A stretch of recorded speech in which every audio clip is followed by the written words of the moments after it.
बाबूजी, जैसे आपको पता है, सभी वक्ताओं ने यहाँ पर बताया है कि एक बहुत बड़ी शख्सियत रहे हैं। न केवल उद्योग जगत के वो किंग हैं, बल्कि राजनीति के बहुत बड़े पुरोधा रहे हैं।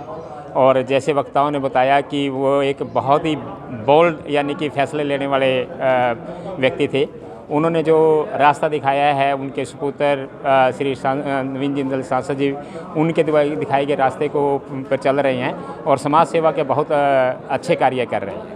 यस, मैंने एक बार पढ़ा था, जब प्रधानमंत्री श्री मनमोहन सिंह जी थे, उन्होंने कहा था कि the man who talks with the machines, कि एक ऐसा व्यक्ति जो मशीनों से बात करता है। इससे मतलब लगता है कि उनका, भले ही वो इंजीनियर नहीं थे, लेकिन बहुत उनको ज्ञान था।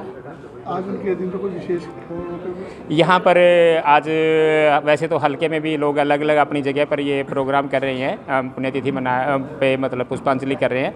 अपने यहाँ जिंदल हाउस में भी ये पुष्पांजलि का प्रोग्राम रखा गया है। आज हमने मेडिकल वैन अपने जिंदल हाउस में ही रखी है, ताकि जो लोग आए हुए हैं, उन्होंने कोई टेस्ट करवाना है, कोई दवाई वगैरह लेनी है, तो यहाँ पर ही वो प्रोग्राम भी रखा गया है। आज माननीय ओम प्रकाश जिंदल जी की पुण्यतिथि है। ये हमारे भारत देश की वो शख्सियत हैं जिस टाइम पे हमारा देश अंग्रेज़ों का गुलाम था, उस टाइम पे इन्होंने एक तकनीक सोची कि कैसे मैं अपने देश को ऊंचाई की तरफ लेकर जाऊं, तरक्की की तरफ लेकर जाएं। इन्होंने उस टाइम पे स्टील का जो बिज़नेस शुरू किया था, जबकि पहले ये किसान परिवार से थे ओम प्रकाश जिंदल जी। स्टील का कारोबार शुरू किया और उसमें इनको बड़ी कठिनाइयाँ आई। सबसे पहले इन्होंने टाटा के साथ भी कॉम्प्रोमाइज़ करके बिजनेस किया था, लेकिन बड़ी समस्याएं आई। फिर भी एक किसान परिवार से थे ओम प्रकाश जिंदल जी, इन्होंने हार न मानते हुए आज जिंदल ग्रुप एक बहुत ही ऊंचाइयों पर है, और जिसमें हमारे माननीय सांसद जी नवीन जिंदल जी हैं, उनकी माता जी हैं, आज विश्व में फर्स्ट नंबर पे आती हैं बिजनेस कारोबार के। आज माननीय ओम प्रकाश जिंदल जी की पुण्यतिथि पर उनको श्रद्धा सुमन अर्पित करने के लिए हम जिंदल हाउस में पहुंचे हैं। और जहां तक स्वर्गीय ओम प्रकाश जिंदल जी की शख्सियत की बात है, मैं उनके लिए एक शब्द है मेरे पास, मर्द। वो एक मर्द इंसान थे, मर्द आदमी थे। और अक्सर इस स्थिति में पहुंचकर इतने बड़े पूंजीपति, इतने बड़े उद्योगपति जो व्यक्ति हो जाते हैं दुनिया में, जिनका पहले 10 नंबर में स्थान आने लग जाता है, तो वो लोगों से दूरियां बना लेते हैं। भी अब तो लोग हमारे से कुछ मांगने के लिए आएंगे।